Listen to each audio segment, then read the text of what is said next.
Hey, hello everyone.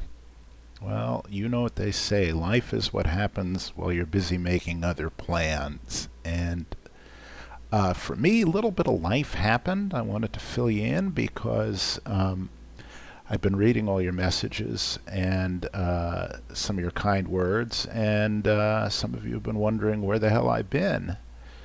And it's nothing drastic. I didn't run off and get married or join the circus or anything like that, but as we look at Mr. X6's amazing KPDX here in Portland on the banks of the Columbia River.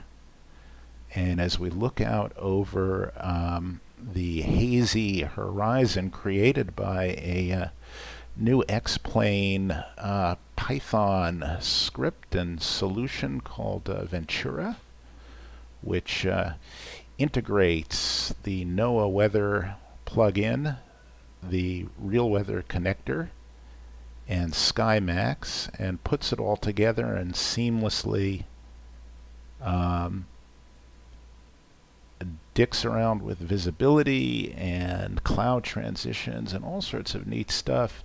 The upshot being that it apparently improves performance too, but as you can see, it makes viewing distances look more or less like they do in the real world. They're still tinkering with it. It's now in beta 4, I think, and you can go onto either the AvSim X-Plane forum or the general forum at xplane.org and get more information. But at any rate, where have I been? Well, I decided about a week ago that I was going to remodel my computer. I was tired of having it in a massive, massive Case Labs case on wheels.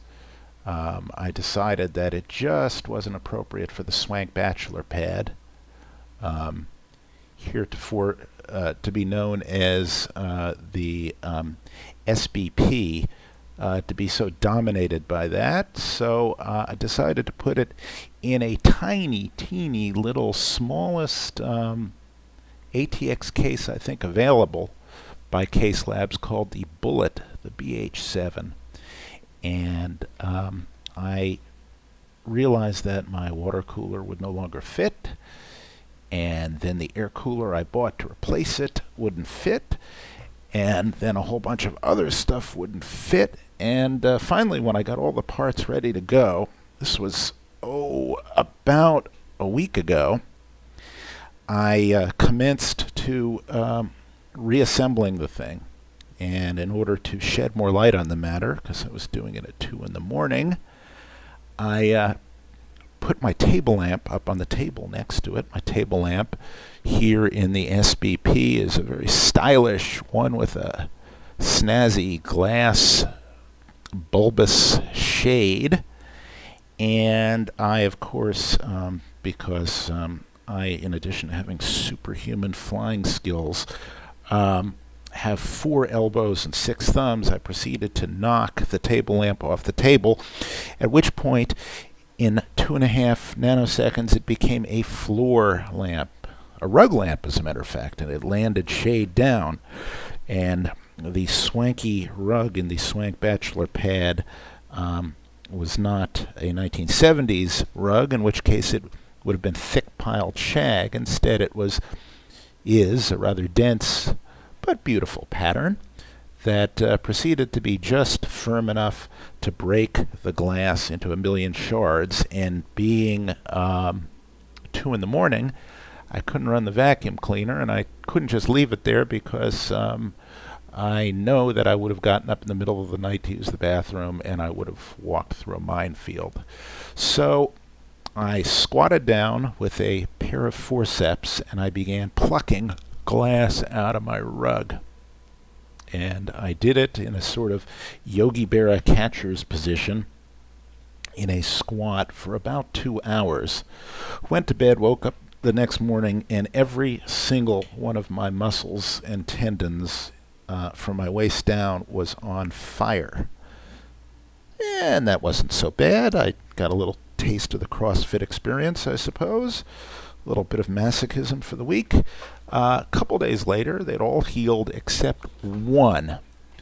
And it was one of my hamstrings, and it is the one that attaches to your, I guess they call it euphemistically, your sit bone, but it's basically the spur of a bone under your left ass cheek, well, right one as well, but in my case it was the left, and it also happens to be the one that sits right next to where your sciatic nerve runs, and so the thing swelled up, and I all of a sudden started getting, a couple days ago, the most excruciating pains up and down my leg to the point where I couldn't walk. So briefly hospitalized, treated, on the mend.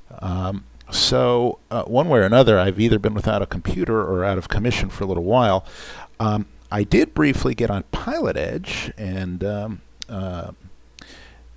experienced a magnificent case of Mike Fright, sort of like Ralph Cramden going homina, homina, homina, homina. But I eventually got over that. I'm no longer terrified. I'm now just stupid.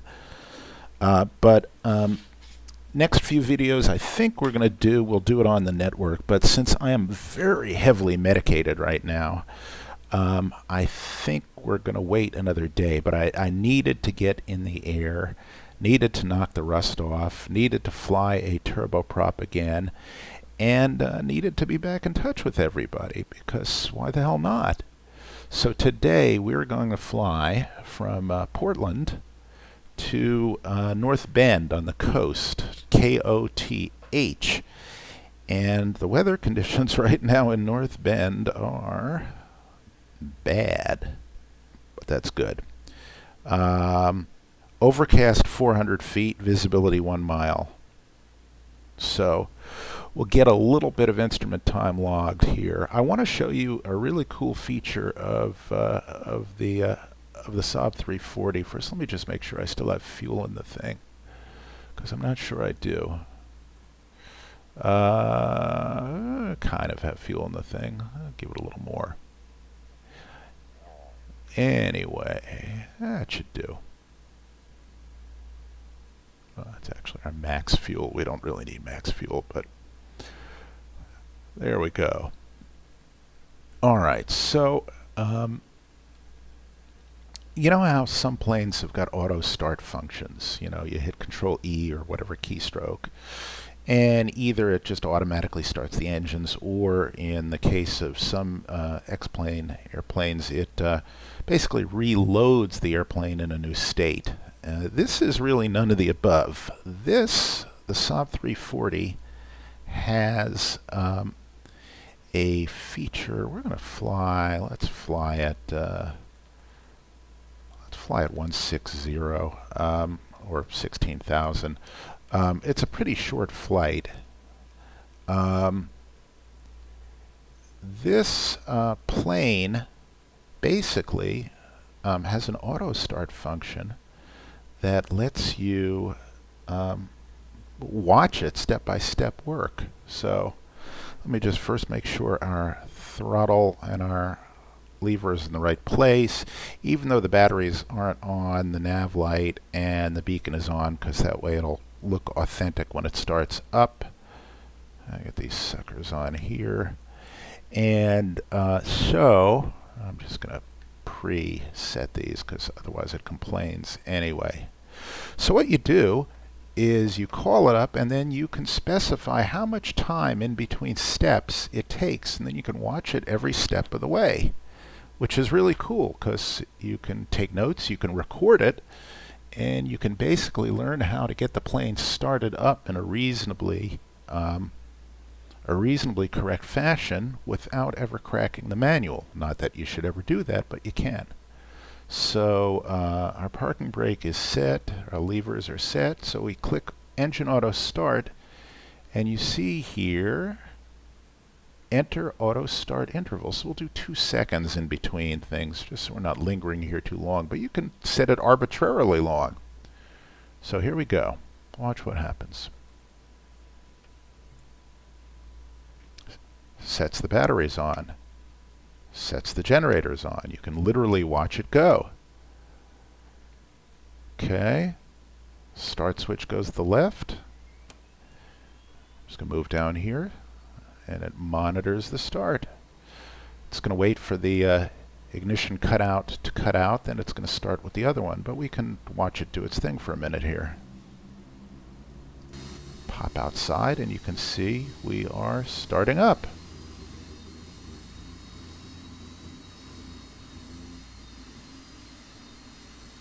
Basically takes care of it. And again, it just doesn't all go blammo and come on. It does it the exact same way you should. So in a second, when you hear the click from the engine cutout, it will flip this over to the right and do that. Now it says do not disturb. I'm not going to do anything else, manipulate any switches. I haven't experimented with it to see if you can continue with some like first officer flows while the start flows are going. So there we go. So it resets one set of generators, and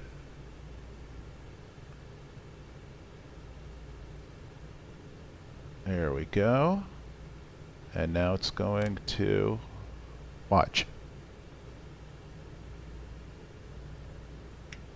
There you go. And it just moves it over there.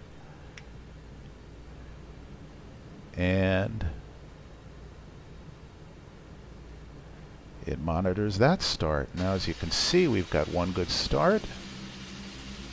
I'm afraid the frame rates here at KPDX are not going to be stellar, but we'll be out of here soon enough. It's just, I mean, this is an amazing airport. Just look at this.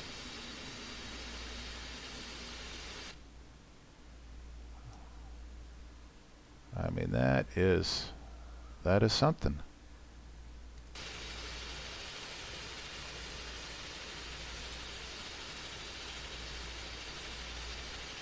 Alright, so now it is monitoring the right engine start, and as you can see, it is starting up here. We're going to take off on runway 28 left. And let's see, the weather here is 3007, wind calm, few at 2000, scattered 3500, scattered 7500. Let's see if that actually looks the way it is. Yeah, it looks reasonably good. Alright, so now it's just going to turn on our avionics. And as soon as that's done, it will say, congratulations, you're ready to fly. Fun, fun, fun, fun. So it's a little bit less, you know, it's a little bit more involvement in a sense than just having it automatically come on. You actually, you know, get a sense that it is, that you're learning something from it. At least I hope you do. Alright, so we're going to depart here on the Portland 1 departure, which is essentially just vectors. Technically speaking, the Portland 1, look at it in narrative form here. And again, I'm still leery of flipping back and forth here with my version of Windows here.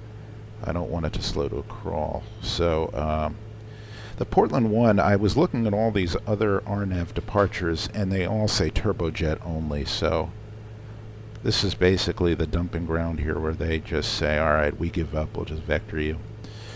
So 28 right, climb heading 283, and then expect vectors to assign to route. So that's it. Lost comms, you go directly to Vortac, and then you climb on course, although if you have lost comms, I'd probably suggest landing somewhere. But anyway, so now that's done.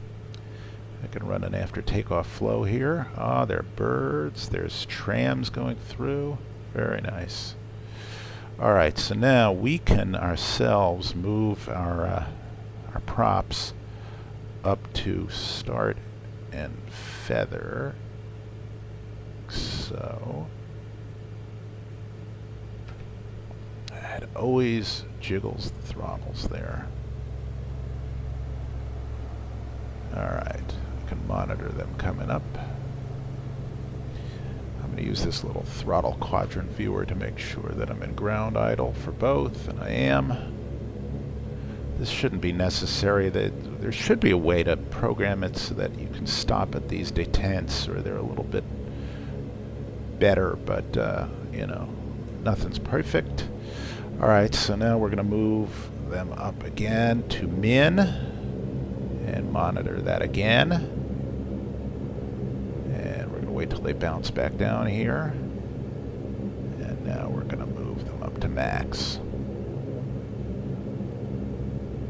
And you can see they do click into that detent there, but it's just not very well defined. Alright, now we can arm our emergency lights. Done. Recycle our gens. Done. Turn on our inverters. Turn on our panel lights, at least a little bit. Cycle our bleeds. Turn on our recirc fans. Turn on our standby pitot heat. Turn on our auto coarsen, and that is not coarsen. It's not some fancy European word. It just means that it automatically, well, I was going to say it automatically feathers the prop on a dead engine, but in fact it automatically almost feathers it.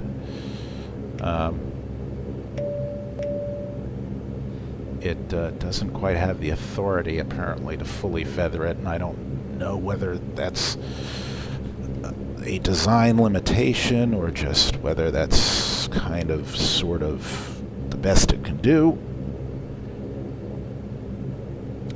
But in the meantime, our upper panel looks kind of nice. What we will do is we will import our flight plan in a second. Turn off our bearing indicator. Put in a little bit of backup VOR action just in case. And let's see, what's going to be the one we'll use? We'll use Newburgh, and we'll track outbound on Newburgh.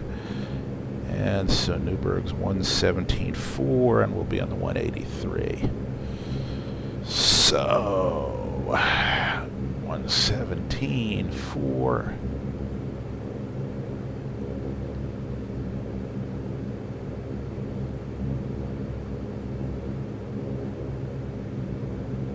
Always go one step too far.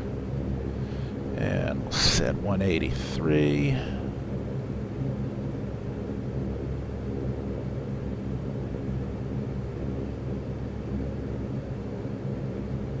There we go. Done. Runway heading is 283. Get that set up.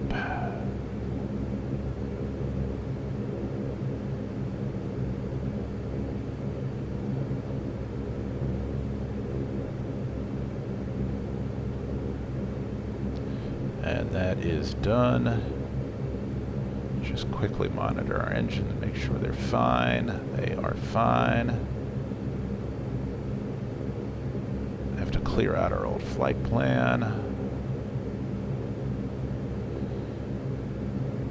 Menu. Let's get this up here where we can see it. How is everybody? Let me know in the comments. Summer is almost over, but it is really beautiful here in New York. It is really lovely, other than bombs going off. Luckily nobody was killed. Alright, so we're going to import a new flight plan, and that is going to be KPDX, KOTH. Done. Good. Set.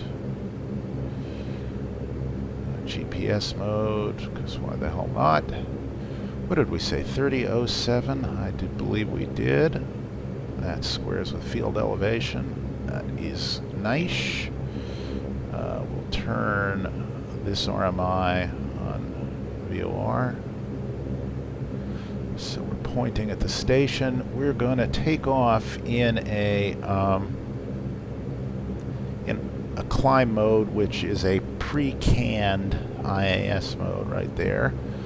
Should always try to climb out, at least initially, in an IAS mode, because then you don't run the risk of falling out of the sky if you don't manage power carefully.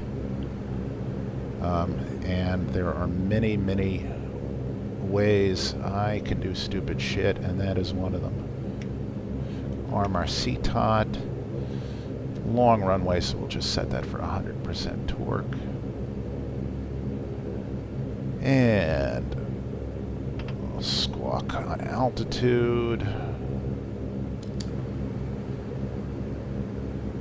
And let us see what else we need to see here. Temps are all fine. Let me just get our stabilizer trim a little bit more nose up. Gear down. Caution panel is clear. I'm just going to stretch out the old sciatic nerve here. And yes, in Dog Day Afternoon, he wasn't yelling Attica, he was yelling sciatica because his back was killing him. Alright, let's see. What else do we need to do? Altitude is set. Taxi light can come on. And we'll get the hell out of here. Let's see, how do I get the hell out of here, though? I think I'll have to go that way. Yes. Alright. Off comes the brake.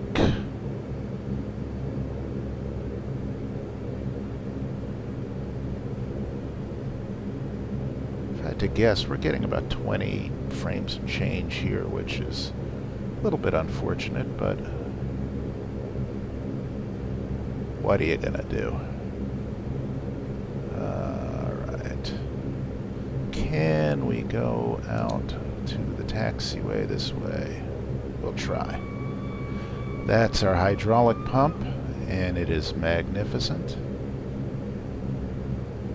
This is our sort of commuter parking area here.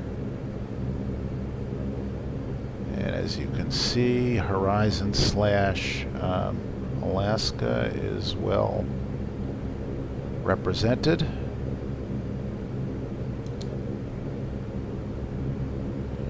Looking pretty good. The clouds look great.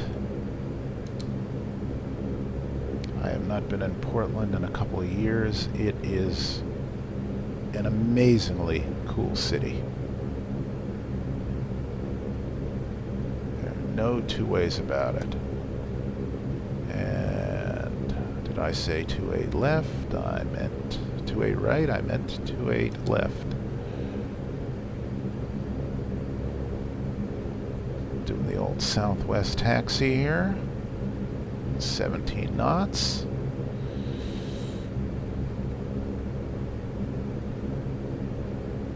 Look at the textures he's got going. Mr. X6, GPB 500, and a couple others are just plain artists. There's no two ways about it.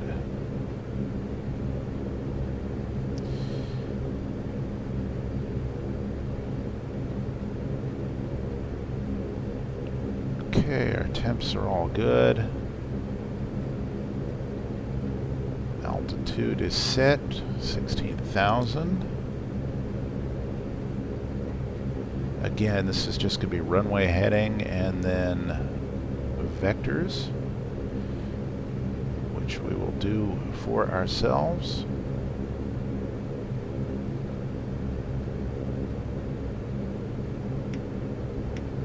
Alright, that sound you hear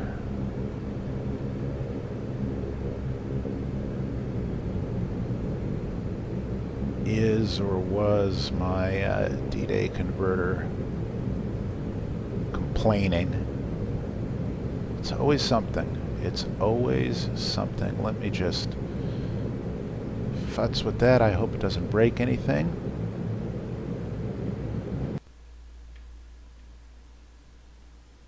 Let's see if it can. Oh, you bastard. You rat bastard. Okay, we are back. Having solved the sound problems, which probably had more to do with my playback than your recording. So apologies for that. Just going to set our climb mode again. I'm going to climb at 140 and turn off our parking brake. Make sure we are set with our CTOTs and we are squawking altitude, and we are, and our heading is set, and our course is set, and our altimeter is set, and our flaps are set. Ground inhibit is off, trims are set, yaw damper should be off, auto coarsen should be on, it is, prop sync should be off, and it is. Alright, well, let's get going before something else breaks. So we're enunciating heading, we're enunciating climb mode, climb speed, altitude set, nav source left, GPS, done.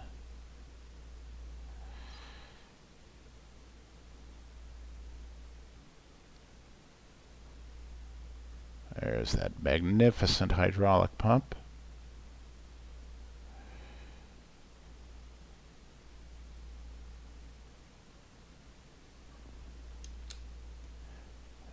And we'll just check the brakes, and they're good.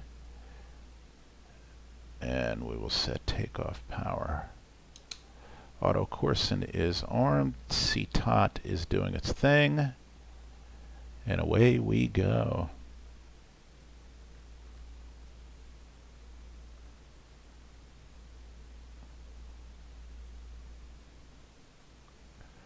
A little bit crappy on the frame rates. Apologies there. Airspeed is alive.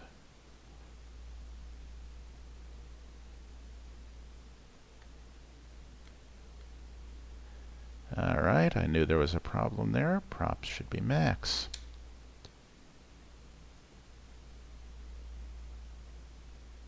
I was going to say I meant to do that, but I didn't mean to do that. And V1 and rotate. Then up we go.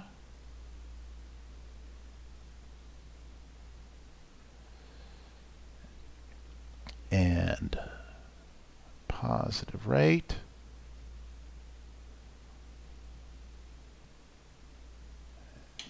And gear up. Settle into a nav mode here.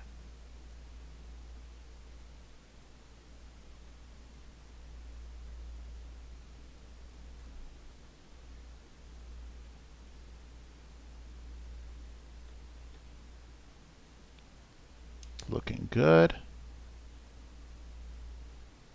As we turn south towards the Willamette River. Any luck, we'll get a good view of it.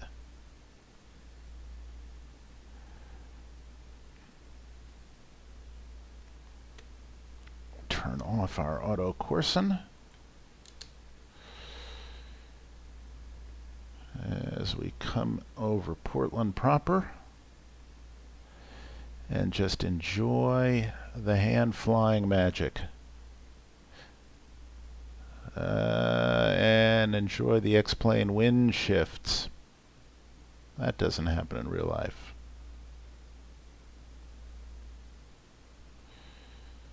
Alright, monitor our engines. Looks good. can go into climb mode right now as we come over the Willamette. So we do that by turning off our CTOD and then adjusting our torque slightly and nosing down slightly, bringing up our flaps as we enjoy the view of downtown Portland.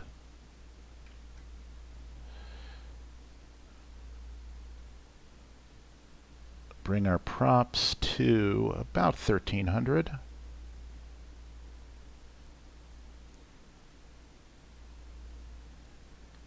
And look at that. And now let's dip down and we'll climb at 160.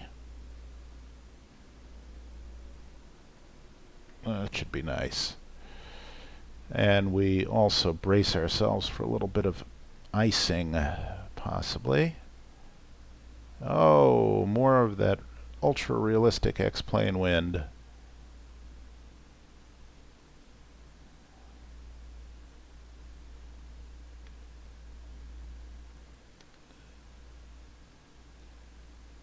Okay, looking good.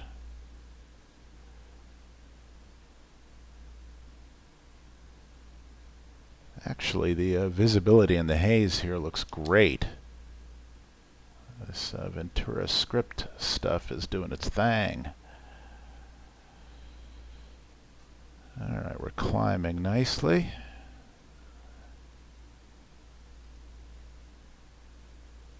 There we go.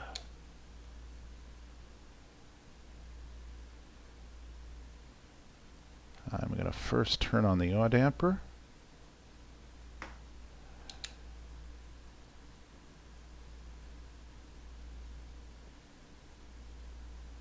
And going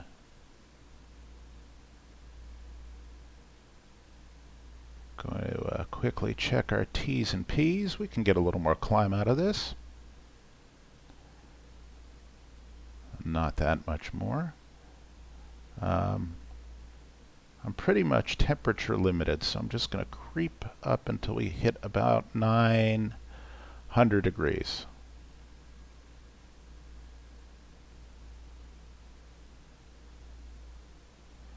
And bring our props back even a little bit more here. And get ready to just go on pure, plain old instruments here. Look at that transition into the clouds. That's very nice. Very nice.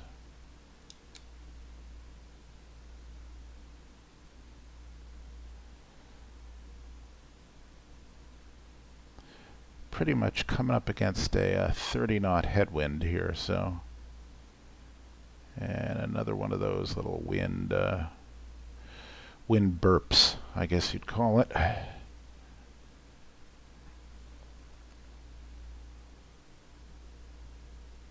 And a second, I'm going to take another one of my muscle relaxants and my narcotics here so we can be nice and medicated for the instrument arrival and so that my leg doesn't freeze up.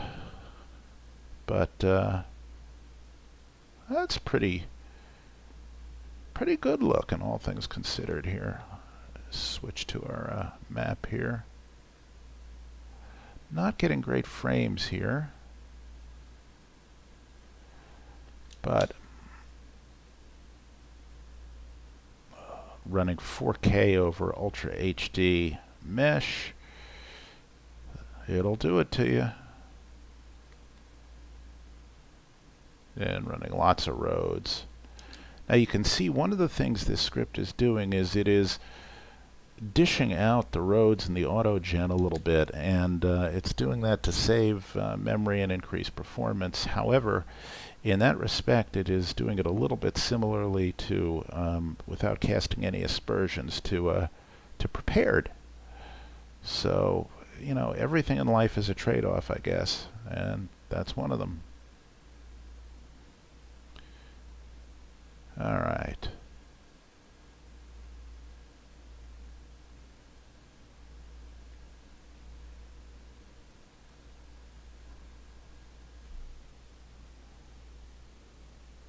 not sure whether I remember to tune up my backup VOR here, but at the moment we're entirely on the magenta, so what are you going to do?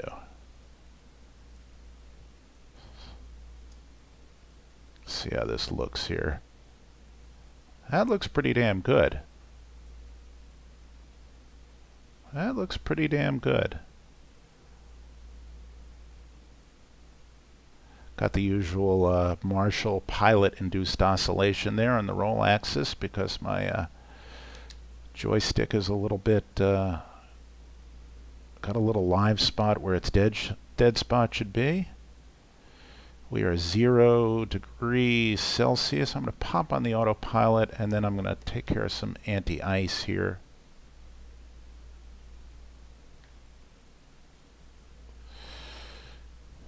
Well, first, before I do that, I'm going to monitor it, make sure it's doing the right thing. And it is. Okay, so do a little engine anti-ice. Do a little windshield anti-ice. Do a little propeller anti-ice, actually.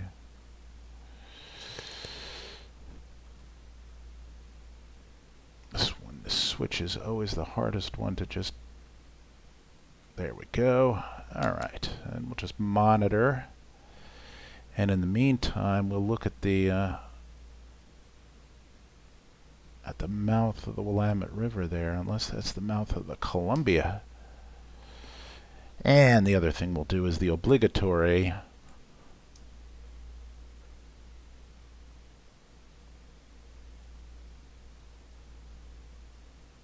whoosh. Boom. All right. Now, as we do that, I'm going to do the most important thing that a flight simulator pilot can do, and that is before determining whether or not the passengers are suffocating, turning off the lights. Now we'll see if they're suffocating. And they are not. And if you'll excuse me for a minute, I'm just going to go get a glass of water to wash down my little poison pills here. I'll be right back.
You know, they're not even really good pills. They're called tramadol, and tramadol is what's called an atypical opioid. In other words, it's a kind of kissing cousin to a good old-fashioned opiate, but doesn't hit some of the receptors in the brain that a good opiate does, and it isn't as addictive, which I suppose is good, but it's also not as effective. And so, bottom line is, it just ain't as much fun. Taking it with a muscle relaxant too, that I don't know if it works or not, but we'll at least hope for the placebo effect. God, you can't get good drugs nowadays. If you want to get good drugs, you got to do it yourself. All right, so hang on.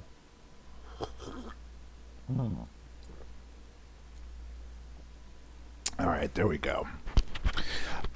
Anyway, let us just very quickly tweak our props a little bit more.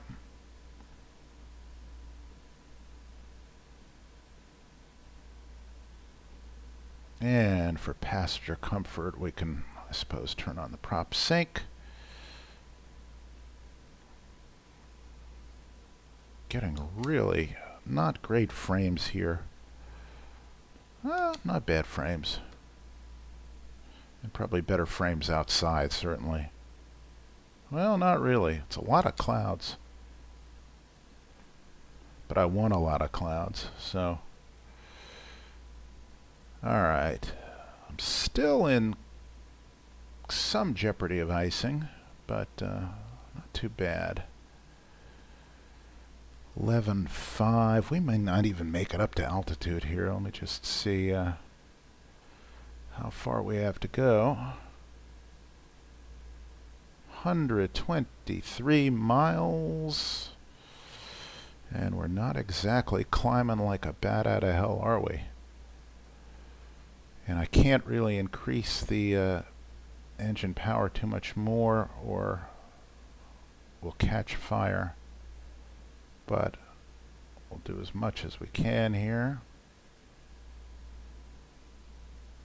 It's going to creep us up to about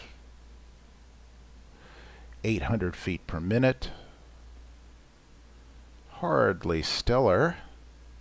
But let's get our approach loaded in here before we forget. So select an approach. We will do the ILS runway 4.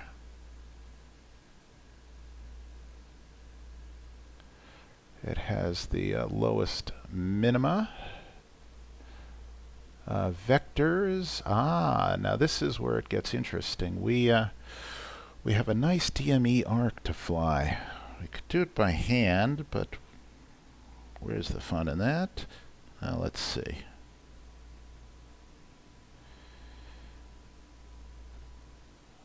Looking down at the old iPad. All right. Let's just see our weather conditions right now.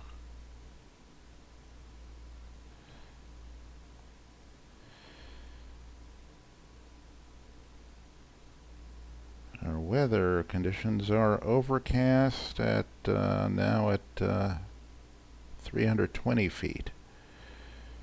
And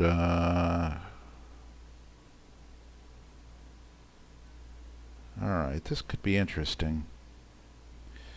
Somewhat unfavorable winds. Oh boy. Alright. And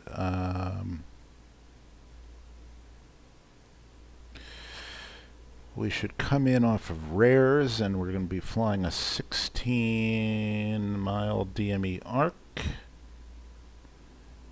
at 2,600 feet. So we'll use the rares transition.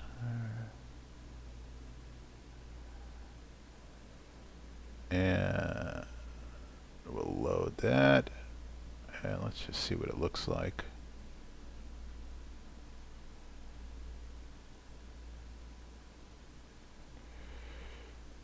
Unfortunately, I haven't figured out a way to step through this, but there's rares, there is the arc, and there we go.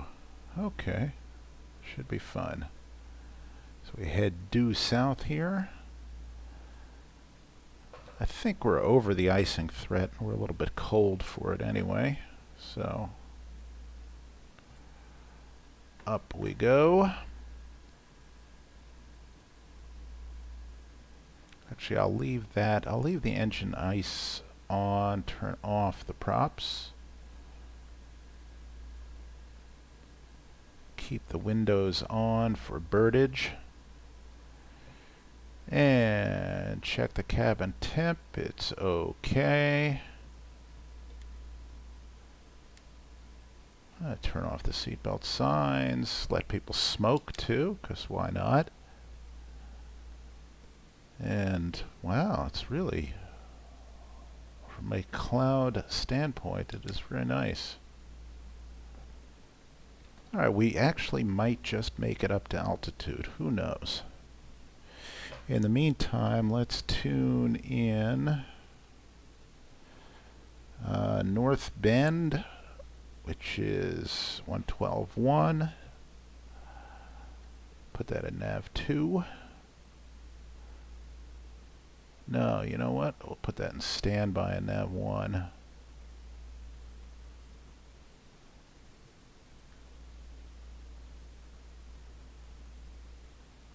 We will put the localizer in nav 1 active and nav 2. That way we can see it even if we're flying our GPS.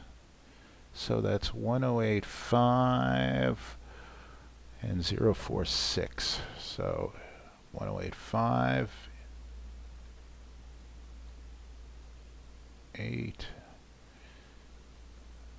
and 5, and 046 for the course.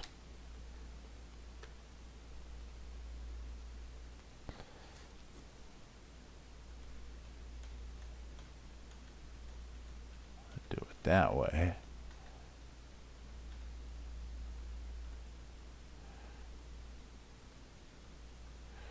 Alright, now that way, watch this. What we'll have is, through the magic of the second course display, we'll have that as a sort of standby to look for, just in the case, when the time comes. But we'll get rid of it now because it's just a distraction. And the other thing is, let's see, I don't think we can receive the ATIS yet, or the AWAS, which is 135.075.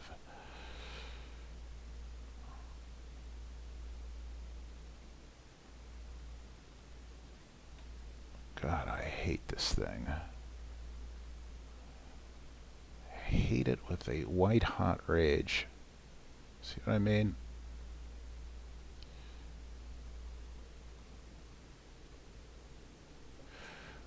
What was it? 135.075, and of course I'm going in the wrong direction.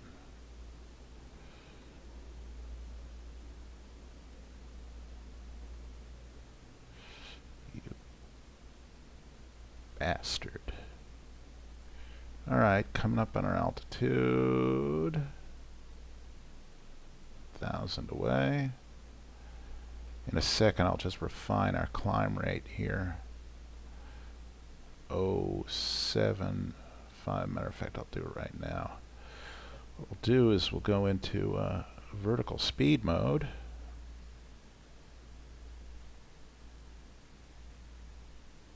And we'll just lower it down a little bit so we ease into our altitude. That's a good way to use vertical speed mode, by the way. And what would he say? 135.075.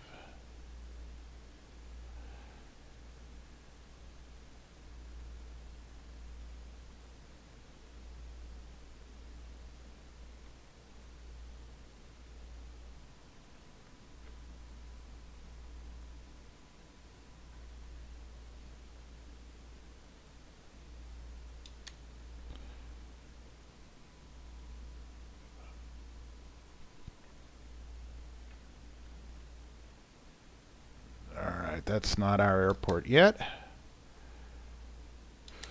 but we can get local altimeter along the way because we will be receiving advisories, supposedly. Except there ain't crap along the way. Let's see. There's Corvallis is going to be the closest to us, and the weather there is 31.1.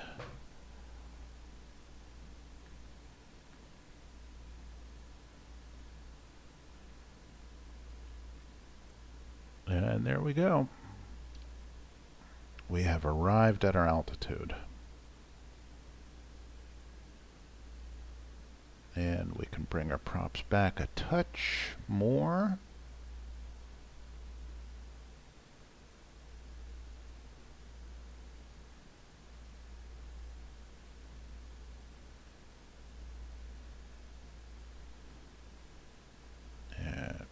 our torque up just a little bit. There we go. Let's check our pressurization again. We're good. Hydraulics are all fine. Our landing altitude is going to be sea level, and the altimeter is going to be, if I can get to that control, there we go. It's going to be about 31.4.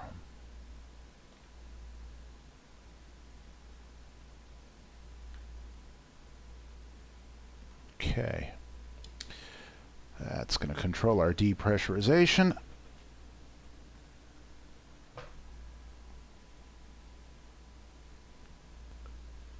Oh, bad frames and sound cutting out. Don't like it. Wow, look at that crosswind. 54 knots. You want to see how crabbed we are? Just get a load of this. Wow. Watch this.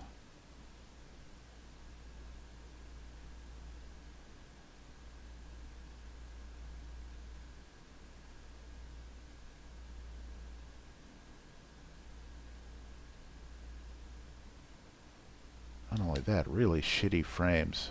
Well, I don't know. It's just loading stuff. But look at the beautiful haze down there. It's nicely done. If they can get all the performance stuff, I'm bitching about performance stuff.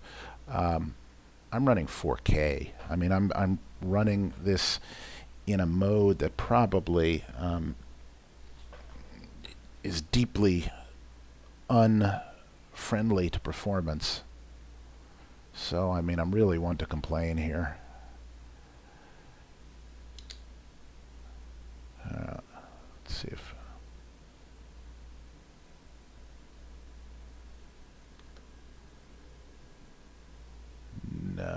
No weather yet.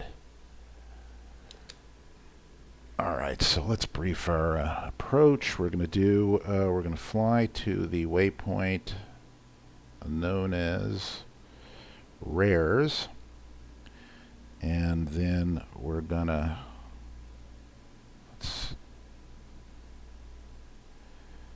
do a DME arc. Back up here. Very slick.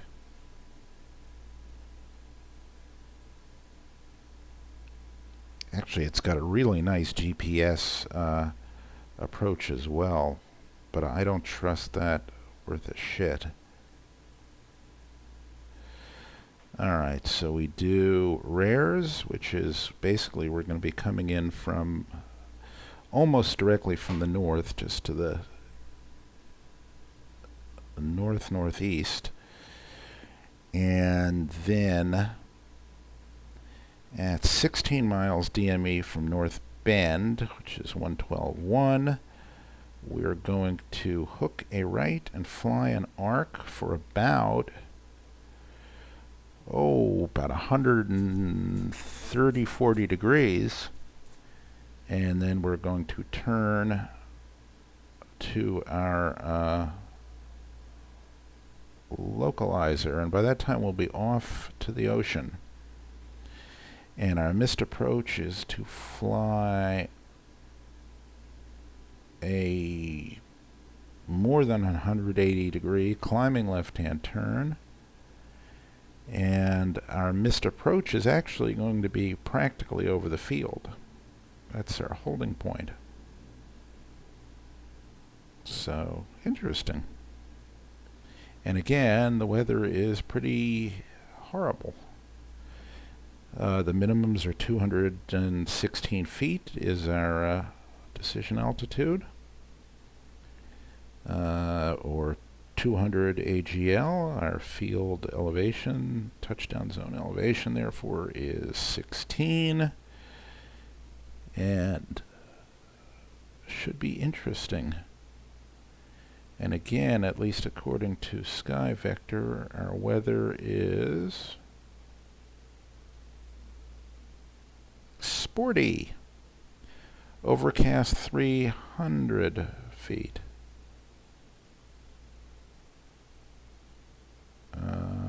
Okay. The only real challenge is we're going to have a right-hand crosswind. Nice. Good.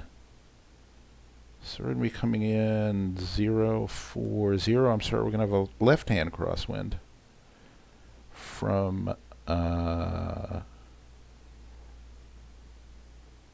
let's see.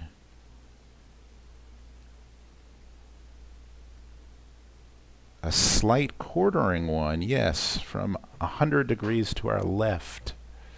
Should be fun. Should be lots of laughs. So let's see where we need to start descending, probably soon enough.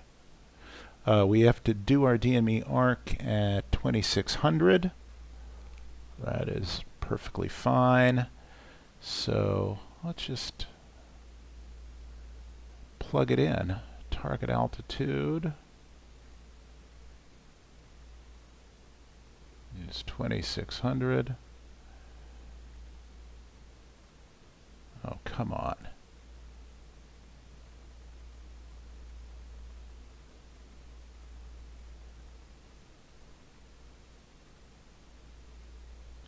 Let's see, our true airspeed is 224. Our ground speed, because of that whopping crosswind, is 199. So 2600.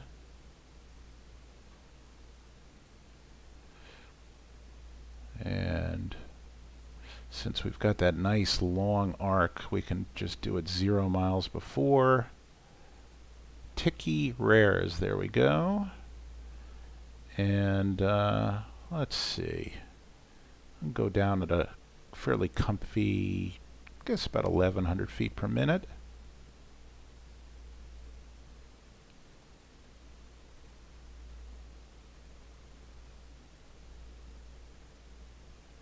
Alright, so we're 6 minutes away. Very nice. Perfect. Very nice.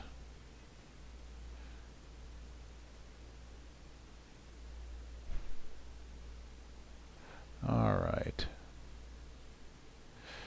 And we will use this to refine our descent, but we're really not going to need it because we don't have multiple restrictions to hit. We just have that one, so that's fine. That course to 189 doesn't really matter. And now let's see if we can get our ATIS. Nope, not yet.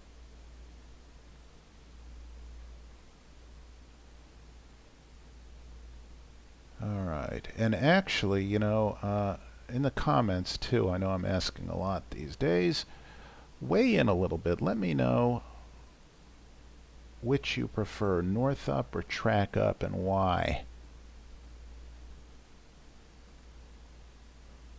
And let me try to do the one thing I've been unable to do on this damn thing, is set the decision altitude.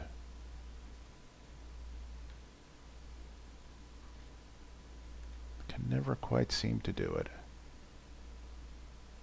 Alright, I can get it up on the screen.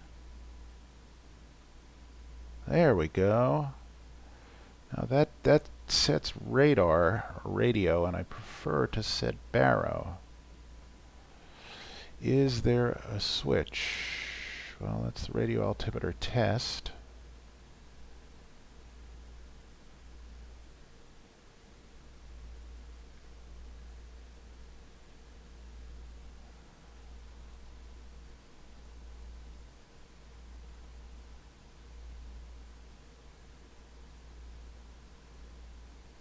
And I've somehow popped into heading select mode, so let me just get back into nav mode. I've screwed something up.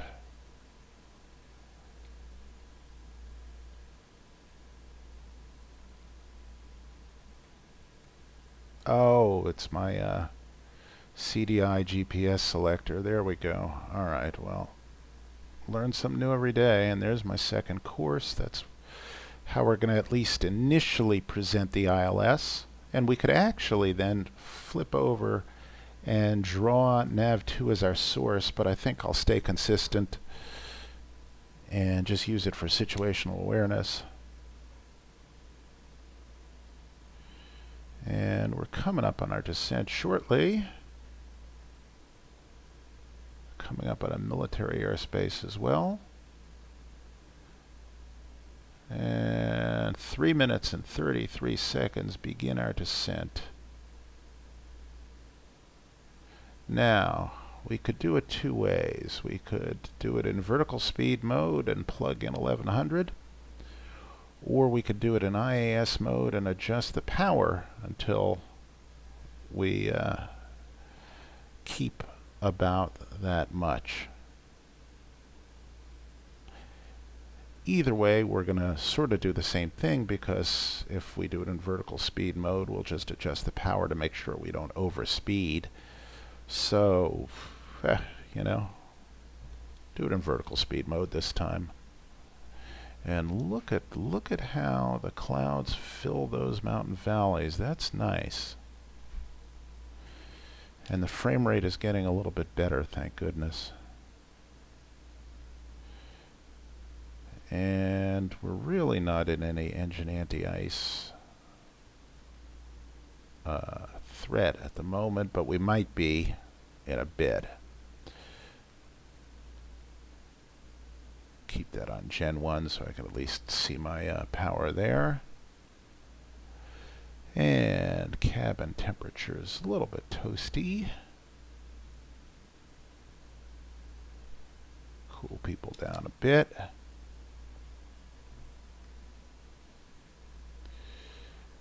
All right, prop sync is on at the moment. Pressurization is fine. Our cabin altitude is a perfectly acceptable 1,800 feet. Looks good. Okay, we're about ready to go down. Minute and a half to go. And you notice how the vertical speed rate, the targeted vertical speed rate, is going to creep up. When this equals that, it means it's time to go. Now, I wonder if right now, if I hit vertical speed mode, let's just see. No, it won't even do anything.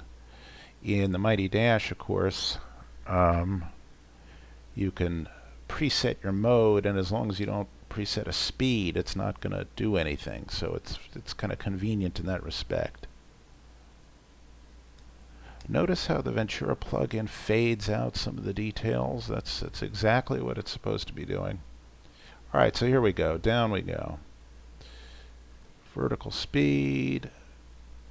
Set a vertical speed, please. Okay.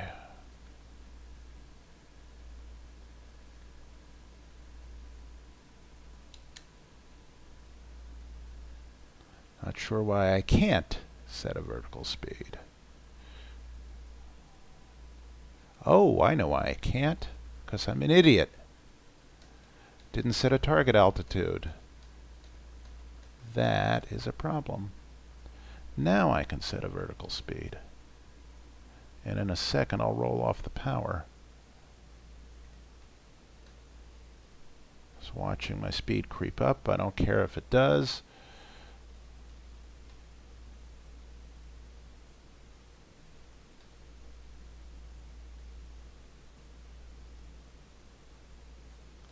And we're going down to 2,600. There.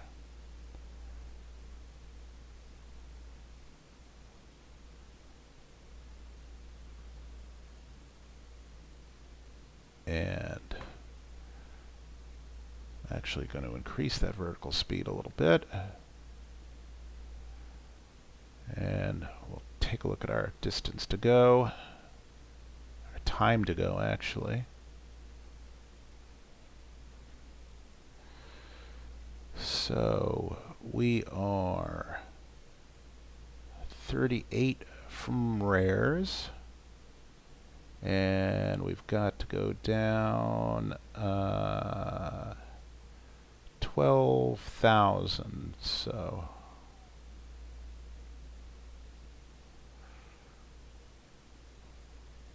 we're a little bit tardy to the party, but not too much.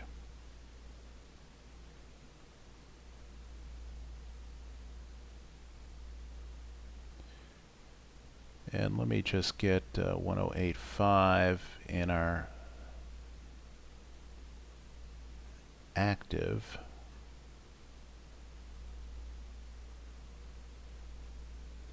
Keeping an eye on my speed there, just making sure we don't overspeed.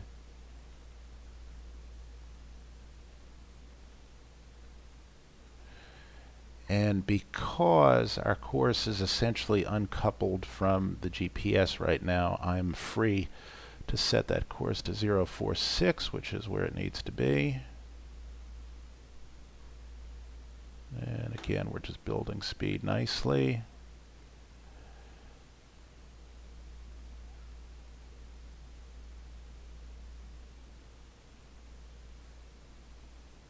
Okay, there we go. That way when I do present it and switch over, then we'll be able to see it. But until we finish our arc, I'm going to keep this set up like this. Alright, so in a second we're going to be at the distance where if we were going down normally we can come down 9,000 feet. And so we need to adjust our rate of descent just a little bit more. And you'll notice it's giving us a new target rate of descent, so I don't even have to do that in my head. The one I came up with was 1400, just to round things off. And it's giving us, it is giving us 1373. I'm going to set it up to about 1500, so we will actually come down a little bit faster, but it'll also give us time to slow. Although that's not as important in this airplane as in, say, the 737, because this plane, well, the one thing it can do is it can slow. Alright, let's see. Our VOR for our missed approach is 112.1. I want to keep that somewhere, so I'll keep it in the standby for nav 1.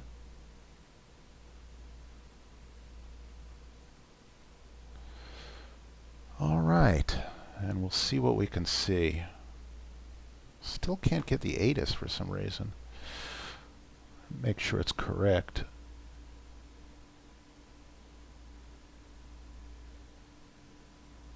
One 135075. Well, it may be not up. But anyway, since we're coming down on 10, we will have to do the magic flight sim thing. Cat Strader loves making fun of this too. So Ty, this is for you. The lights come on. Seatbelt signs can come on. Why not? People can stub out their cigars. The no farting sign always remains off, especially on a small plane.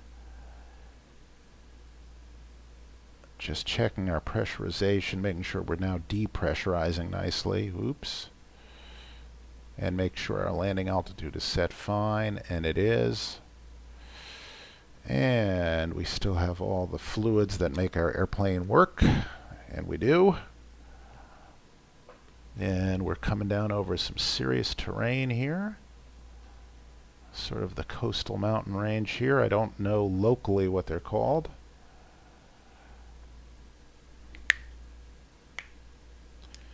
Okay, we are now how far away from the beginning of our arc? We are 20. And we're just about perfect. We're going to arrive at 2600 just a little bit early. And I hope that's loading scenery and the whole thing isn't slowing down. Please. Please be loading scenery. Please, please, please. I'm now this close from just installing Windows 8 or something, Windows 7. I don't even care. I'm so sick of this. Ladies and gentlemen, you're witnessing a first. This is the first diversion of a regularly scheduled flight because of frame rate issues. Yes, we've landed here and have turned around here in Eugene, Oregon, on our way to North Bend because of, and I'm not kidding you, frame rate issues. Let me just see how bad the crosswind here is going to be on our departure. It is variable 4 knots. All right, well, I guess that's why our rudder is blowing this way and that, but at any rate, we're going to get a move on here. I'm utterly miffed. I thought I'd solved the entire Windows 10 issue by removing the anniversary update, which causes the frame rates to go down to a crawl when you Alt-Tab away, when you shift focus away from it. Instead, what happens is, in some cases now, it just shifts away. The frame rate just goes to crap no matter what you do about it.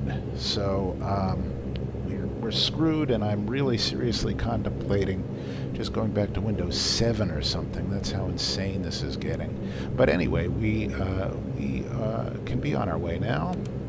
Turn off our takeoff inhibit. We've regrouped. I think we're ready to go. We just need to set our CTOT here. Set it for something obscene here. We're just going to climb up to 6,000 feet, then start to descend again. I really want to fly this arrival because the weather is bad.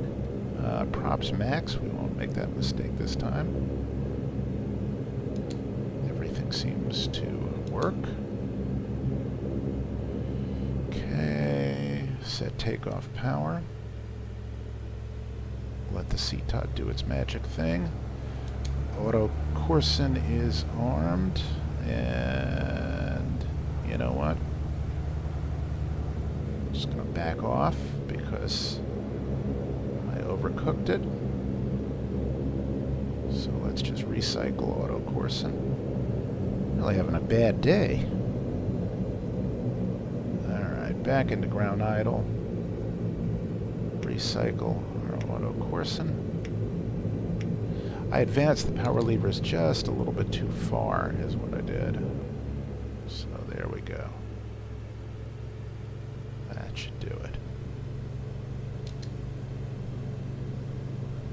A little bit more.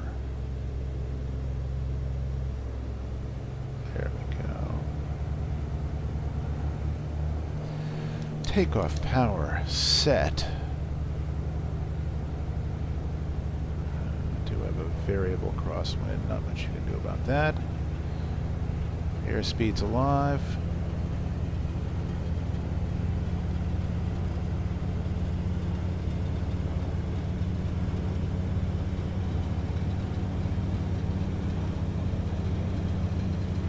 We're just going to go directly onto our GPS course here.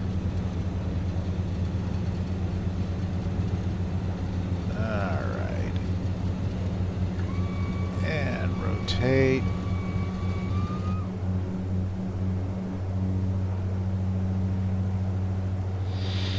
And positive rate. And gear up.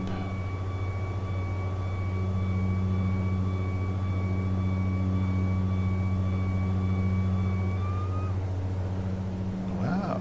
Yeah, very variable.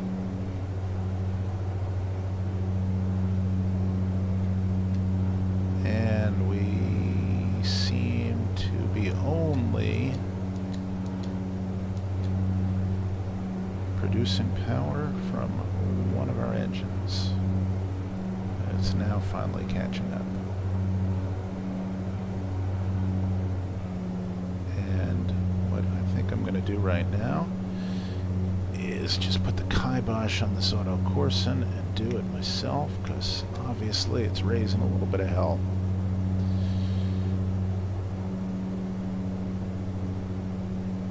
Alright, so having kiboshed that, we're going to climb up to 6,000.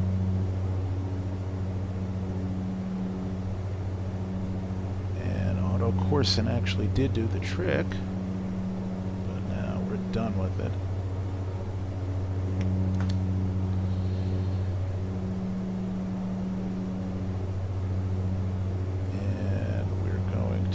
Turn onto our GPS course. We're just going to accelerate a little bit here.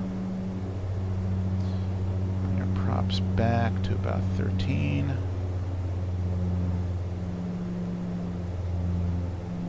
Bring up the power. Pump up the volume. Avoid these thunder boomers. Not by much. So we're at 140 right now. Pitched for perfection. The torques are all over the place. Not sure I like that.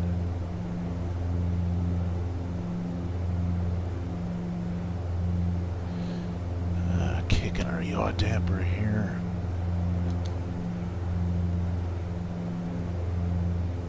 Come back on course.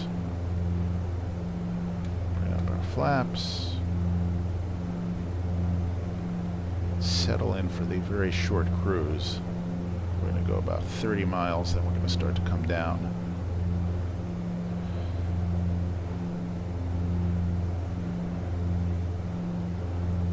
And I'll just kick in the autopilot here as soon as we what the hell? Do it now.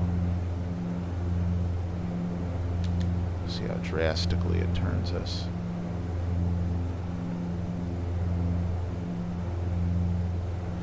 Alright, not bad. And the sky is filling up with muck, as it should. Although I'm not entirely sure about this intercept right here. Anyway, we're set for 6.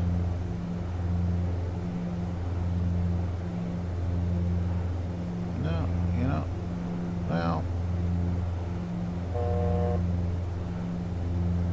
it seems to know what it's doing. Alright, we'll bring our climb up to 180. Make it 160. There we go. That's a nice climb speed. Lay on some juice.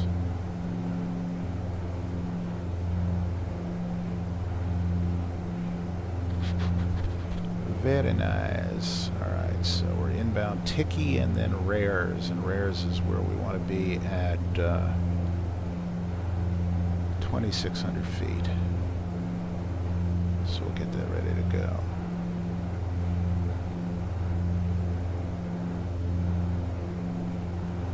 Just monitoring my temps right here. And we're leveling off. Bring our props back to about 12.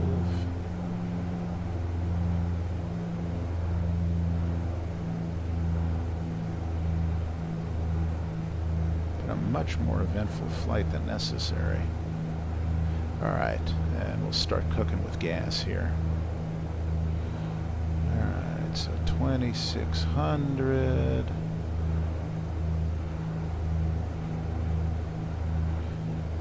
At Rares.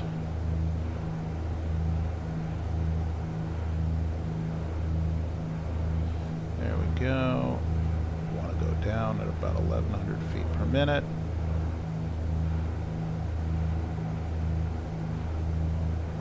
That'll work. Alright, so 13 minutes from TOD. The only thing that concerns me is I'm looking at our terrain here. And actually...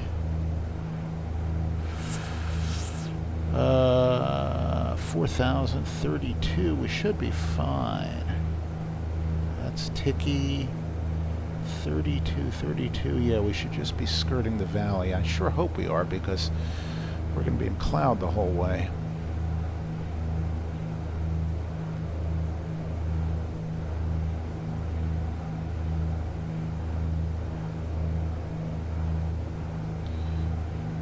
would really just make my day to hit terrain. Alright.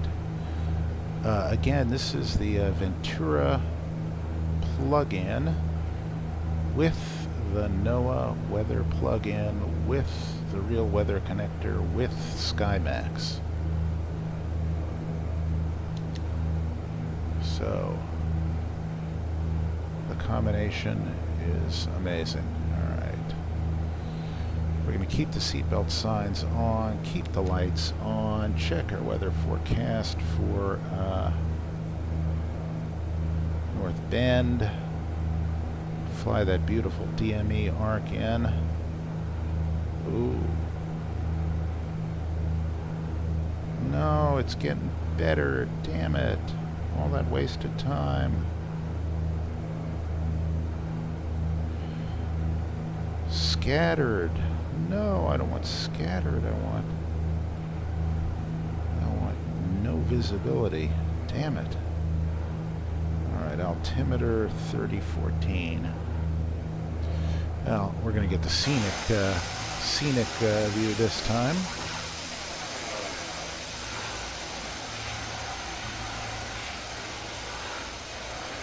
Oh, look at that. And look at how nicely this is meshing in. Now you see the trees popping in? That apparently is a function of Ventura, and that is very similar to the way P3D does it. It sets a level of detail distance and then fills in, I think. I'm not entirely sure. The advantage is it helps your frame rates.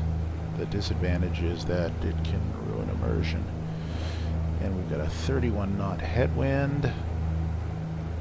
And we're just breaking the law here practically. We're cooking.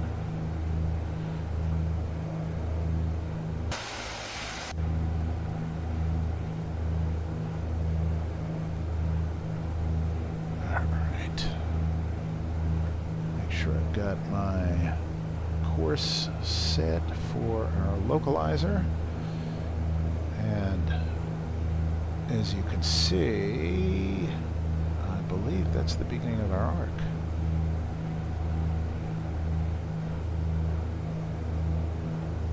Oh, it's our turn from Tiki. Okay. Alright, that makes sense. So rear is next, and descent in 8 minutes. Good. This looks really nice. And until our frame rates go to shit again, it looks really good. Look at that.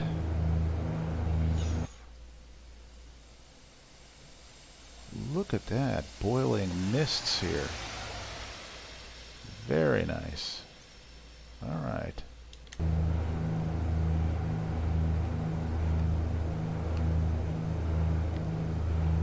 And apparently the maker of Ventura is working with the maker of SkyMax, and they're kind of working on putting it all together and making it work sweet. And to SkyMax's credit, they've been pumping out revisions left and right, including one for a problem I had, which was not using the, well, then there's weather just going away, but that's another story. Not taking advantage of the vertical visibility notation in the MEDAR, and now they do. And apparently they're also going to be ginning up a little something using the fog notation as well. So it's going to be a little bit of everything. 112.1 is the North Bend VOR, which is where we will hold. We'll make a left turn, come back to it, and hold there in case of a missed approach, which there will not be because I've had enough of this flight already. I'm going to do something very counterintuitive. I'm going to start putting in and running the Windows Insider builds, because even though they're not necessarily the most stable, they will have built past, one hopes, some of the problems working with OpenGL, which is what was screwing things up with the anniversary build. It's either that or I'm going to go back to Windows 7 or even Windows Vista. I don't know. But it seems stupid that it doesn't just work, but just working is not a big thing with Windows apparently. Alright, let me make sure we've got our landing altitude is set fine.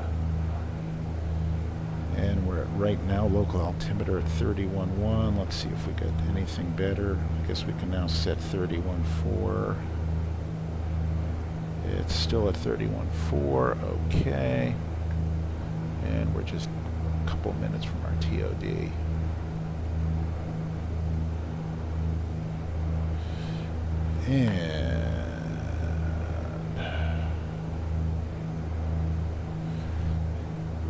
And the Emmy Awards are tonight. I don't know how I missed it. Alright, well, screw it. Steelers won today. I'm happy. Okay, we're inbound to Rares. And our TOD's in 5 minutes. And we are balling that jack here, folks. We are almost redlining it. That's good. Gotta get our passengers back on schedule, as they say. And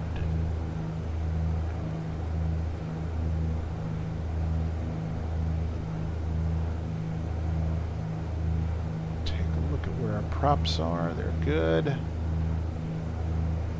Our temps are actually fluctuating a little bit, and I suspect it's because the outside temperature is fluctuating a little bit. And the air is getting a little moist and a little less moist. So if that's the case, that's pretty cool. Oh, let's check the wind where we're landing, because I will bet you it is unfavorable. It's been unfavorable the whole time. No, it's improved. 5 knots, 290.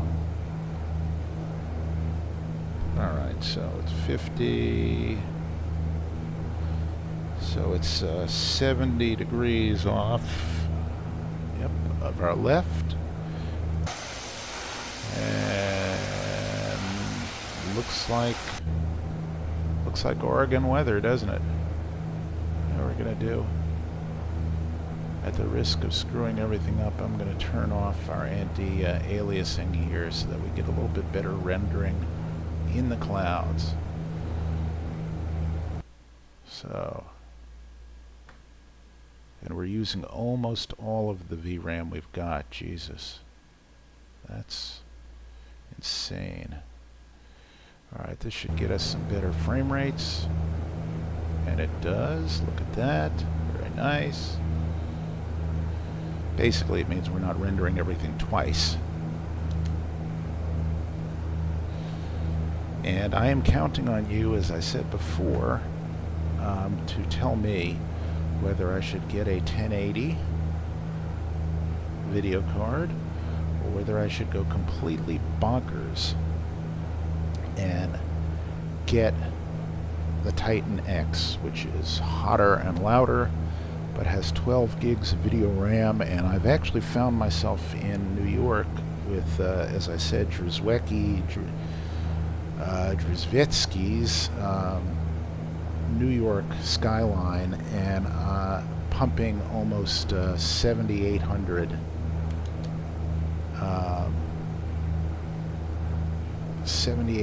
megs of RAM, 7.8 gigs of RAM, VRAM, which is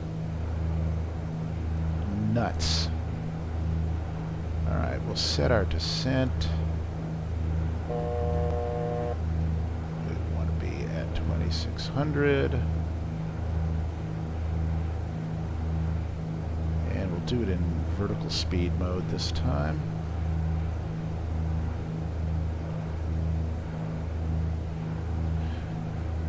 No, you know what? I still want to do it in IAS mode because I want to control our speed. Well, it doesn't matter. We're running a DME arc. We want to run the arc at about 210 at the beginning And about, look at how nicely the clouds fill up the valleys, and you see how the mist works its way in. That's very nice. I will say that. That is very nice.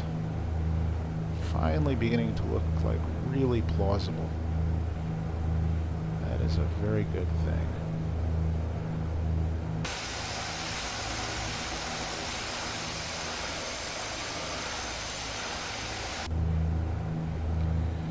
Alright, so minute and a half from the descent, and if we look at our map now, we should see, yep, there's the beginning of our arc right there. Alright. Now, I'm not going to set it up twist, turn, twist, turn, twist, turn. That's generally the way you would do it, or what you would do is you would take, for instance, here, let's just, you would take your VOR and make sure that the needle is pointing off to this side, and the DME for it stays at 16, which is, I think, the distance we're supposed to fly. The other way you can do it is if you've got a DME unit that also has ground speed, you would set it so the ground speed is 0 and the DME is 16, because 0 means you're neither moving away from nor towards the station. So that's another slick little trick. Alright, here we go. Down we go. So, do vertical speed mode. And since we're already practically at Barber Pole, start to roll off the power.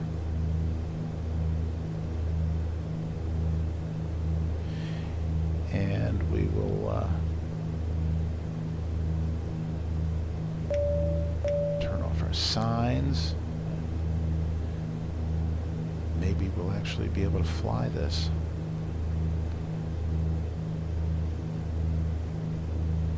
And it's giving us guidance for our vertical speed, which is very nice. Sort of running guidance here. Not very far to go.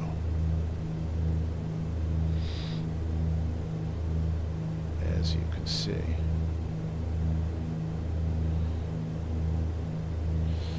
Alright, when we start to hit the arc, well, you know what, I was going to say we'll bring our props forward. We don't need to do that yet.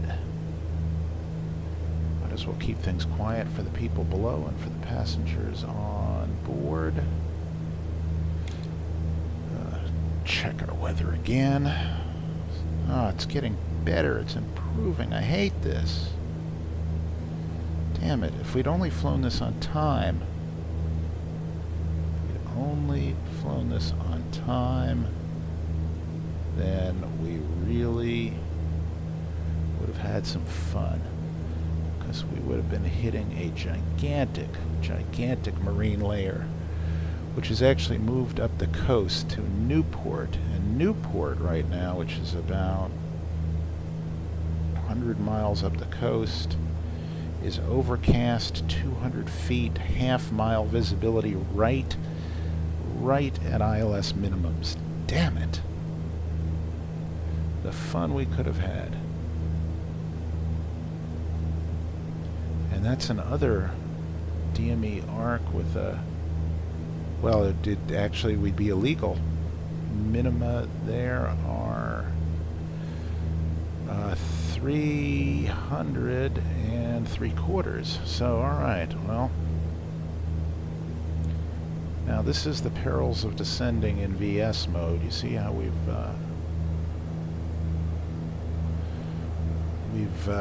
dropped a little bit slow, and I don't want to quite be that slow yet. So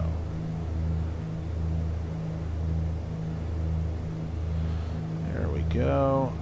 1,000 away and a minute to go, and we're going down at about 900. That's perfect. Close to it. go down at 800. That'll give us a little time to slow. And as you can see, we are approaching El Arco. I hope this thing flies arcs. This is probably the missed approach course. If it doesn't fly the arc, then we're going to have to do some fancy dancing here.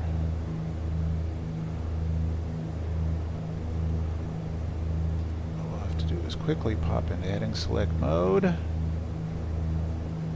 and quickly pop this. Might as well make a VOR right now. Are we not going to turn? Oh, you bastard. Alright, well, let's do it. What the hell? Okay. Get into heading select mode right now.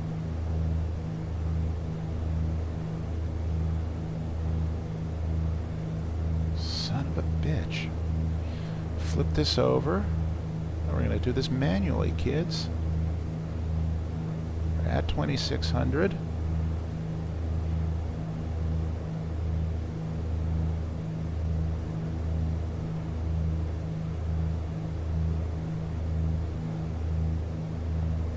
Flop there. Okay, there we go.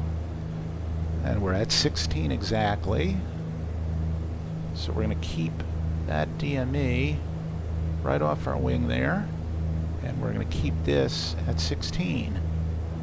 Son of a bitch.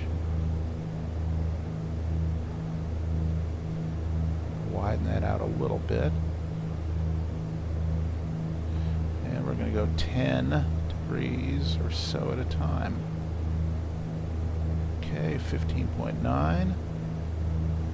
Let's see, where do we make our turn? We make our turn on about 350. Pain in the ass. Alright, 16 exactly. So now we're just basically hand flying this DME arc. And again, the station is going to be that way. Fucking pain in the ass.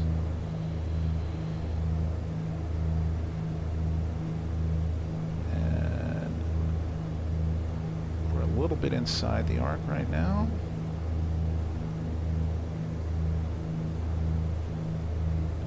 And ideally, I should be twisting our course like this as well. Fly this a little bit outside right now. Get on the right radial. There we go, more or less. Okay, I'm a half a mile inside, so I'm just going to fly this outside a little bit.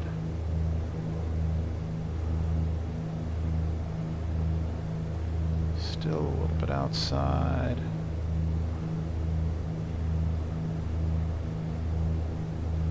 Alright.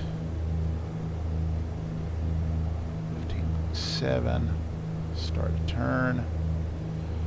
Retwist.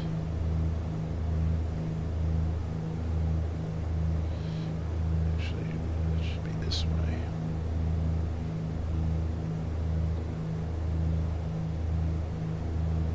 No, it should not.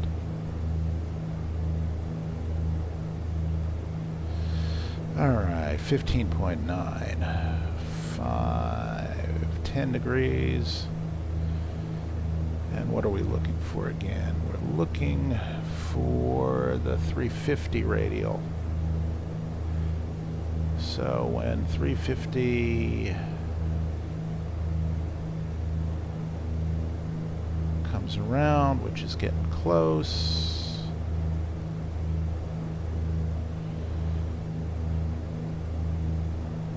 bring our props forward. Pain in the ass. There we go.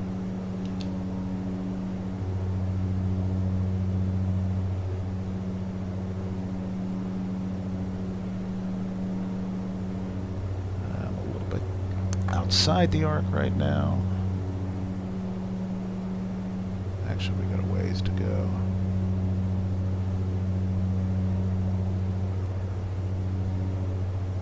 200 knots is about right.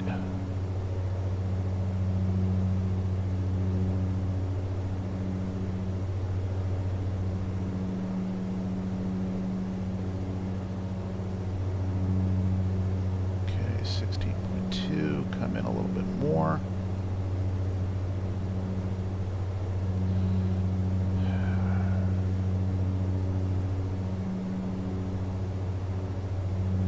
And you notice we're keeping the needle just right off of our left wing, which is where it's supposed to be. Okay, I'm at 15.9. So now we know it doesn't fly a DME arc. Okay, widen out a little bit. Watching my speed.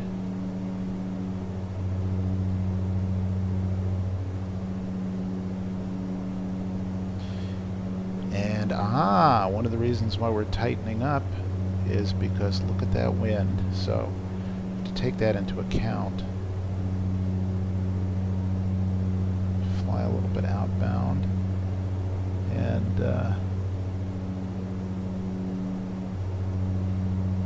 look at that. That's a hell of a wind. Alright, well that's good to know. Yeah, look at that. That's a freaking monstrous wind right now.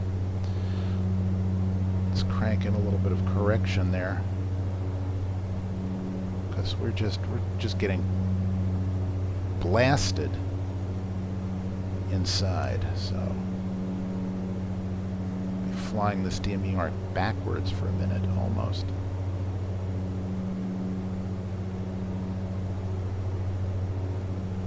Look at that. This is all we can do right now to maintain our distance. Look at that.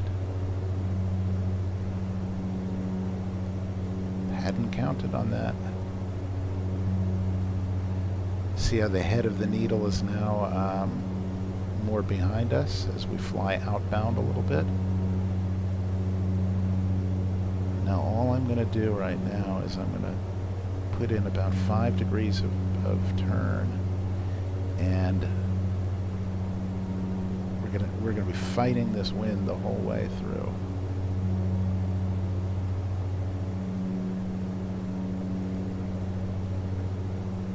There we go. So I'm a little bit outside of the arc, but that's going to change very quickly as soon as this wind takes a hold of us.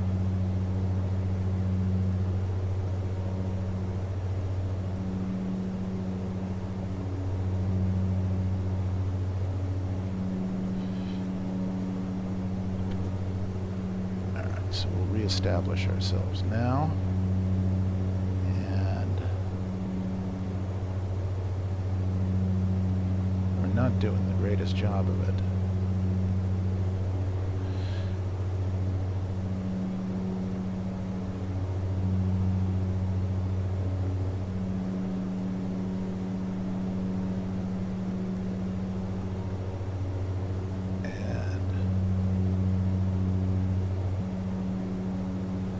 Come on back.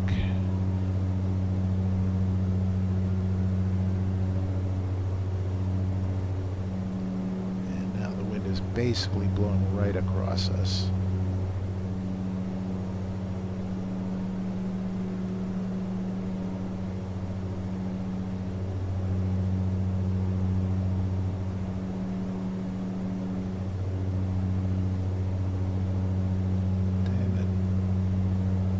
Dicking around with the plate here.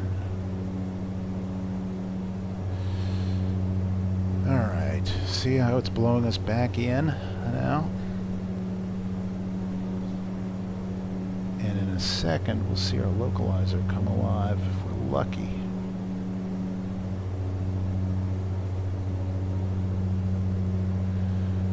Alright, so we want to make the turn at about the 240 radial.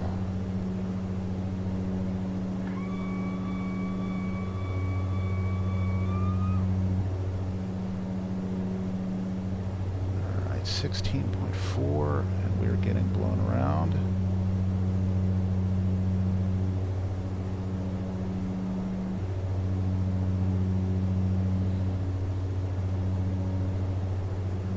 So when the head of that points to about 240, we are going to be at about 60 degrees for a course we're going to intercept about 046. And look at that, 16.1, not bad. Shallow that out a little bit to account for the wind.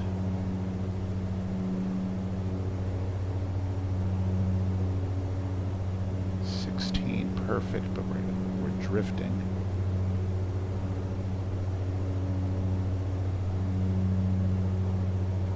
Doing a lot of fumfering around just to correct for this wind here. Alright, so there's our localizer. So let us turn to intercept it. So I'm in heading mode. Just going to flip this over to the loc, and I'm going to flip our course to 046.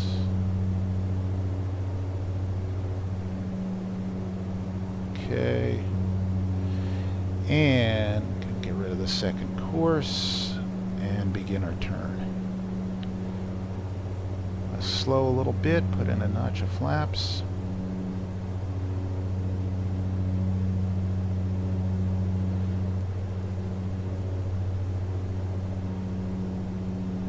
Get to about 175. Set up for an intercept course here. I'm going to turn a little bit tighter because the wind is going to blow us wide. Wow, that's a hell of a wind. Alright, notch of flaps in. Screw this useless gammon. And look at that, it's disappointingly, the weather is disappointingly nice. Just so that we know. That's our localizer.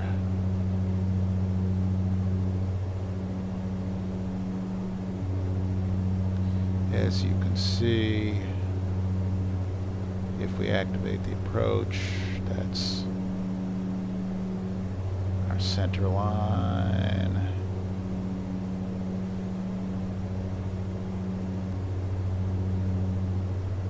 So in a second, the old needle's going to start to move.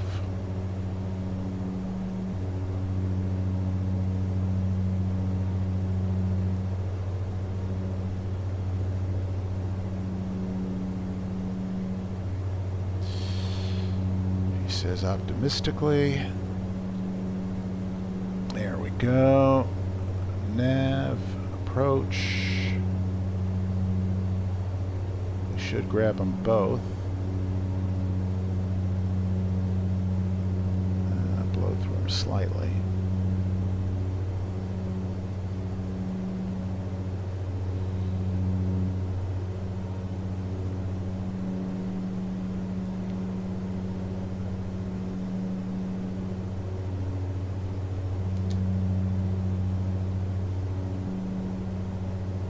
Okay, identified and captured.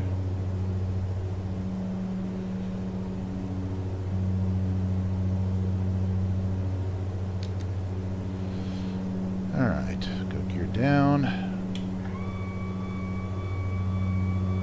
Fully configured. Set our missed approach altitude. Field in sight. Oh, how dreary. Okay. What the hey?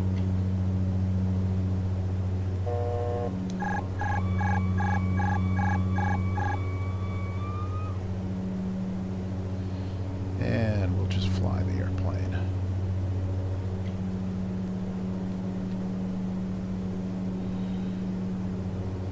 And we are going to have a nice wind. And look at the weather.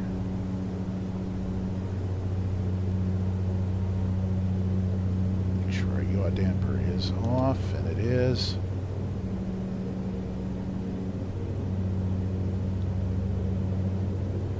That's about a decent approach speed right there.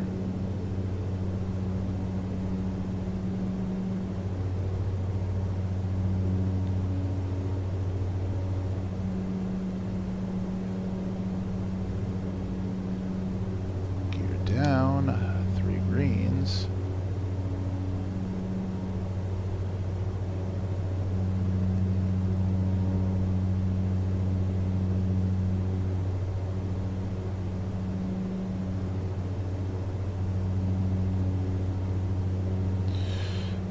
Red over white.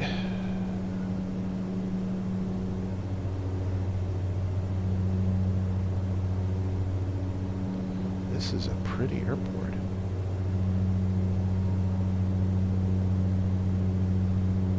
Trim a little bit. Come down a little bit.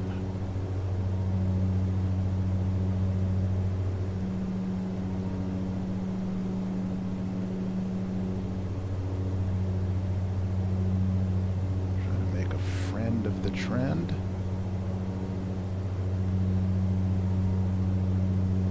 Look at that, little bits of mist, very nice.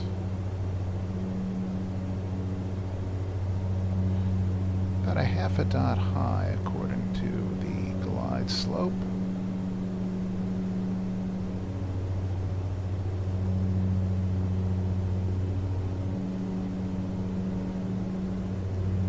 Lose a little bit of speed.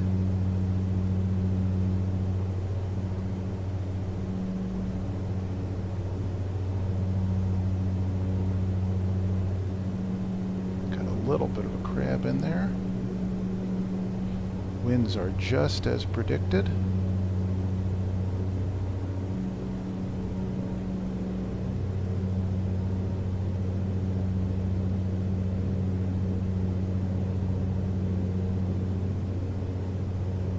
Lose that crab.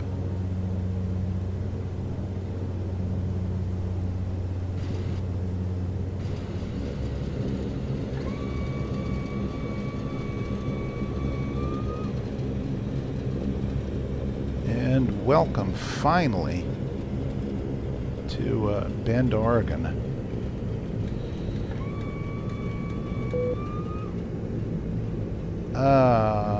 You know, our avionics aren't supposed to go off. That's interesting.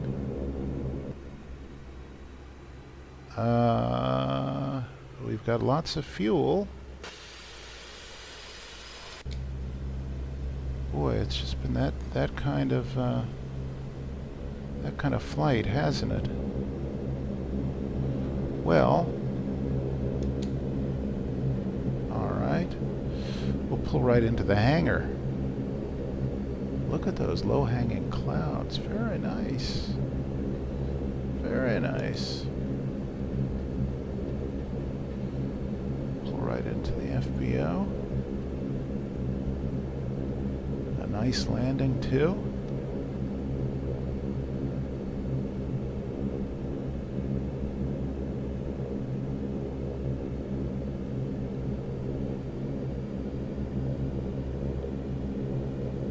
So how is it that our look at those newspaper machines. Pick up a paper, pick up a soda, have a cream soda, do some fucking thing. And now our hydraulics are dying. Well, this is turning out to be fun. Let's just see what's in the paper. I bet you it even has the Portland Oregonian. I'll bet you the papers are actually correct. Come on. There we go. Right about there. Let's just set the parking brakes and see. Son of a gun. Now, I wonder what happened. I'll bet I know what happened. Didn't reset the gens. And the batteries ran out.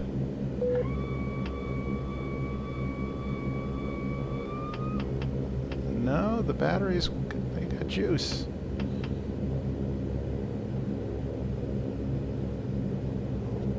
I know. But anyway, let's just see what's let's see what's in the papers.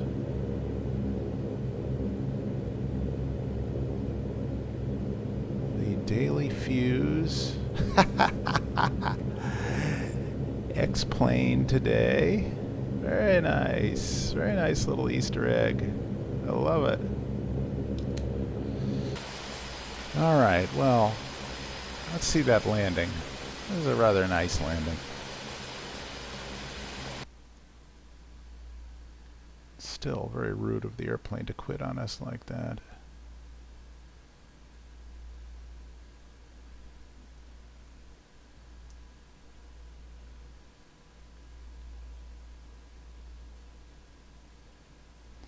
There's our crosswind.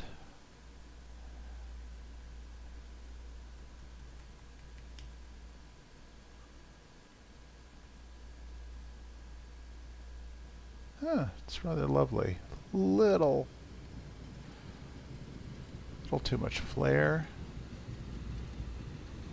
A little bit too much drama at the end there. We're going to, of course, do the Hawaii 5-0 thing.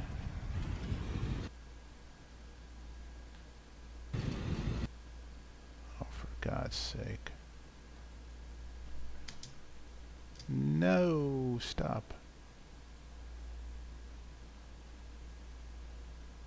There we go.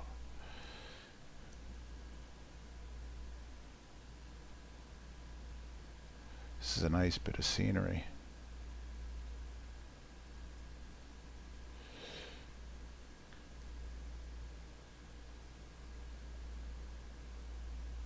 There we go. Got that little crab going. Lovely. It's a shame that they don't model sound in the replay.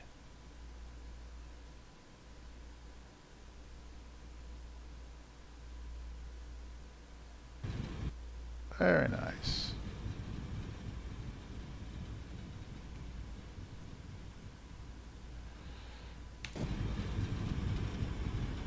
Alright, and at this point everything on the airplane begins to die. But we will leave it there. I think we've done enough damage to Windows 10's reputation today. And in the meantime, my meds are just starting to kick in, so on that slightly swacked note, leave it right here. Look at that. Go sit down and catch up on some reading, and